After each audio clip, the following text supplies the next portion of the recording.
Hour channel. This is Padmavathi. ఇట్లు మీ cinema. అసలు ఏంటి ఇట్లు మీ సినిమా అంటే ప్రతి ఒక్కరు చెప్తూ ఉంటారు వాళ్ళ సినిమా టైటిల్ గురించి. అసలు ఈ టైటిలే పెట్టడానికి గల కారణం ఏంటి అంటే ఒక్కొక్కరు ఒక్కొక్క విధంగా చెప్తూ ఉంటారు. సో వాళ్ళు అసలు ఈ సినిమాకి ఇట్లు మీ సినిమా అని వీళ్ళు టైటిల్ పెట్టడానికి గల కారణాలు ఏంటో వాళ్ళ నోటితోనే తెలిసేసుకుందాం. Hi sir. సో అసలు ఇట్లు మీ సినిమా ఏంటి ఈ టైటిల్, అసలు ఈ టైటిలే పెట్టడానికి గల కారణం ఏంటి? సో ఇట్లు మీ సినిమా అంటే ఇది మా సినిమా కాదండి, మన అందరి సినిమా. సో ఎందుకంటే సో సినిమా అనేది అందరిది. ఇప్పుడు నేను సినిమా చేశాను, నేను ఒక్కని చూడండి కదా, నాతో పాటు చాలా మంది చూస్తారు, ఆబ్వియస్ చూస్తారు, ఆడియన్స్ మొత్తం చూస్తారు. సో కాబట్టి మీ సినిమా అని పెట్టారు. అంటే ఇది మీకు డెడికేటెడ్ అన్నట్టు ఒక చిన్న కాన్సెప్ట్ దాంట్లో. ఓకే, అంటే ఇది మీకు డెడికేటెడ్ అంటే ఎటువంటి పీపుల్స్ కి డెడికేట్ చేయబడుతుంది అంటారు?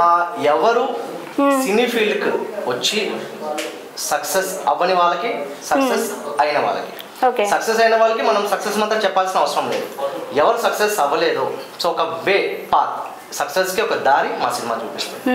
అంటే ఒక నలుగురు కుర్రవాళ్ళు సినీ ఫీల్డ్కి వచ్చి ఎలా కష్టపడ్డారు, ఎలా గెట్ ఆన్ అవ్వరు, మధ్యలో ఏంటి ఇబ్బందులు ఏమైనా వచ్చాయా, లేదా సక్సెస్ ఎలా అయ్యారు అనేది మా సినిమా. ఓకే, సినిమా మొత్తం కూడా ఇదే స్టోరీ మీద నడుస్తూ ఉంటుంది అంటారు. అయితే అసలు ఇదే సినిమా స్టోరీ అయినప్పుడు అసలు మీ రియల్ లైఫ్ లో మీరు ఎటువంటి కష్టాలు ఫేస్ అంటే ప్రాబ్లమ్స్ ఎలాంటివి ఫేస్ చేశారు? సో ప్రాబ్లమ్స్ ఫేస్ అంటే కంపల్సరీ ఆబ్వియస్లీ ప్రాబ్లమ్స్ ఉంటాయి ఎవరికైనా. ఎందుకంటే మనం ఒక ప్రొడ్యూసర్ కొడుకు కాదు, హీరో కొడుకు కాదు, సో మనం కామన్ మ్యాన్. సో కాబట్టి నేను కూడా సినీ ఫీల్డ్ ట్రై చేయడానికి, సో నేను సక్సెస్ అవ్వడానికి, టెస్ట్ చేసుకోవడానికి, నేను అసలు సక్సెస్ అవుతానా, అసలు నిలదొక్కోనా అని సక్సెస్ అవ్వడానికి నేను సినీ ఫీల్డ్కి వచ్చాను. కష్టాలు పడ్డాను, చాలా ఆఫీస్లో చుట్టూ తిరిగాను. సో కొంతమంది డబ్బులు అడిగారు, కొంతమంది చెప్పాలంటే రెస్టారెంట్కి పిలిచి సిట్టింగ్ చేయమన్నారు. బట్ నేను ఒకటే అనుకున్నాను, సో నా కష్టంతో నేను సక్సెస్ అవ్వాలంతే.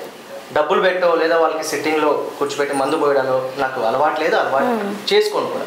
అంటే మీరు ఇప్పటి వరకు చెప్పారు కదా, అంటే ఇలాంటివి చేస్తే అవకాశాలు వచ్చే అవకాశాలు ఎక్కువగా ఉంటాయా? చాలా వరకు అంటే నేనేమంటే నాకు జరిగింది కాబట్టి నేను చెప్తున్నాను. అంటే మిమ్మల్ని ఎవరైనా అడిగారా? అలాగా అడిగారు కాబట్టి నా రియల్ లైఫ్ జరిగాయి కాబట్టి నేను అలా చెప్పాను. ఎందుకంటే నేనైతే మనకు జరిగితేనే ఏదైనా మనం చెప్పగలము. సో నాకు జరిగాయి రియల్ గా. ఆడిషన్స్కి వెళ్ళాను, బాగా చేశారమ్మా, ఎక్కడ ఏ ఊరు ఏంటి ఎక్కడి నుంచి అని మొత్తం చెప్పాను. ఒక 2 డేస్లో కాల్ చేస్తాను చెప్పారు. ఓకే, కొంచెం కాన్ఫిడెన్స్ ఉంది, అమ్మయ్య ఒక 2 డేస్లో కాల్ చేస్తారు అంటే ఏదో చిన్న హోప్, చిన్న క్యారెక్టర్ ఎవరికి పోతారా అని. 2 డేస్ తర్వాత కాల్ వచ్చింది. డైరెక్ట్ ఎవరు యాక్చువల్లీ మామూలు కాల్ చేసేది అసిస్టెంట్ డైరెక్టర్, మేనేజర్ ఫోన్ చేస్తారు. నాకు డైరెక్ట్గా డైరెక్టరే ఫోన్ చేస్తాను, బాగా చేసావమ్మా అది ఇది అన్న. థ్యాంక్ యూ సార్ అన్న. మరి ఏంటి అని తను నాంటున్నాడు. అసలు ఏంటి సార్ చెప్పండి సార్. ఏంటంటే ఏం లేదమ్మా, మనది కొత్త సినిమా, అందరిని కొత్త వాళ్ళు చేసుకుంటున్నాం, ఒక 3 హీరోస్ ఉన్నారు దీంట్లో, నిన్ను వన్ ఆఫ్ ద హీరో పెడతాను. మరి ఏంటి నాకు అంటే నీకేంటంటే సార్ నేను ఫ్రీగా చేస్తాను చెప్తాను. ఎందుకంటే ప్యాషన్. నేను మెయిన్ ఈ ఫీల్డ్కి రావడానికి డబ్బులు సంపాదించడానికి అయితే కాదు, కావాలి డబ్బులు ఎంతవరకు మనకి ఎంత కావాలో అంతే కావాలి. ఒక ఫేమ్, సో మనకు ఫేమ్ కావాలి. ఇప్పుడు సాఫ్ట్వేర్ సపోజ్ ఎగ్జాంపుల్ మన గూగుల్ CEO సుందర్ పిచాయ్ ఎంతమందికి తెలుసు?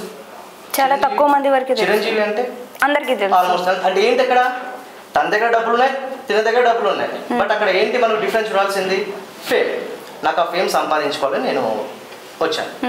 సారీ సార్, నేను ప్రెజెంట్ డబ్బులు పెట్టే పరిస్థితిలో లేను, ఒకవేళ ఉన్నా కూడా నేను పెట్టలేను సార్. ఎందుకంటే నా టాలెంట్ మీద నేను వచ్చాను. యాక్టింగ్ బాగా చేశానా చెప్పండి, నేను ఫ్రీగా చేస్తాను మీ సినిమాలు. ఎందుకంటే నేను ఫ్రీగా చేసినా కూడా నాకు మంచి పేరు వచ్చింది అనుకో, నెక్స్ట్ మూవీ నాకు కంపల్సరీ రెమ్యునరేషన్ ఇస్తాను, నేను దాంతో సంతృప్తి పడతాను. అంతే తప్ప నేను మీకు ఇప్పుడు సినిమా డబ్బులు పెట్టి నేను నష్టపోయి తర్వాత సూసైడ్ చేసుకుని అలాంటి జరిగాయి చాలా వరకు, నా తెలిసిన వాళ్ళ దగ్గర జరిగాయి సార్. నేను అలాంటి సిచ్యువేషన్ ఫేస్ చేయకూడదు కాబట్టి నేను మీకు డబ్బులు ఇవ్వను, నన్ను అడగండి ప్లీజ్. క్యారెక్టర్ ఉందా చెప్పండి, చిన్న క్యారెక్టర్ అయినా, హీరోని కాదు, హీరో ఫ్రెండ్, చిన్న ఏ రోల్లో నేను చేస్తాను, బట్ డబ్బులు అయితే నాకు నేను చెప్పాను.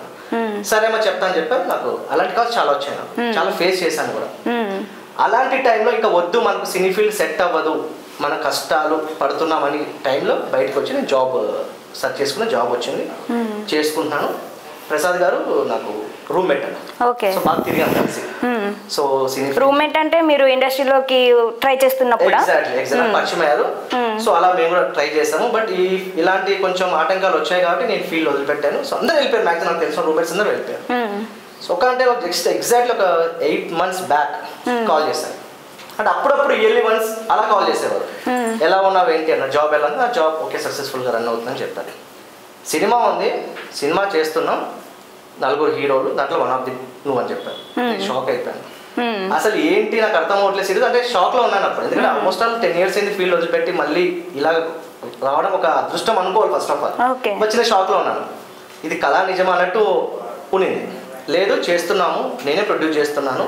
సో ఎందుకంటే మనం కష్టాలు ఎలా పడ్డామో నాకు తెలిసి నేను రియల్ లైఫ్ నేను చూశాను. సో కాబట్టి మన సినిమా కాన్సెప్ట్ కూడా ఇదే, నలుగురు కుర్రాలు సినీ ఫీల్డ్కి వచ్చి వాళ్ళకి పడిన కష్టాలు ఏంటి, వాళ్ళు సక్సెస్ అయ్యారా లేదా అనేది సినిమా కాన్సెప్ట్ నువ్వు చేయాలి అని చెప్పాను. సో ఇంత మంచి అవకాశం మన దగ్గరికి వచ్చినప్పుడు మనం ఎందుకు కాదనుకోవడం, నో ప్రాబ్లం సార్ కంపల్సరీ నేను చేస్తానని. సో అలా ఒక 20-25 daysలో మొత్తం సినిమా సింగిల్ షెడ్యూల్లో అయింది.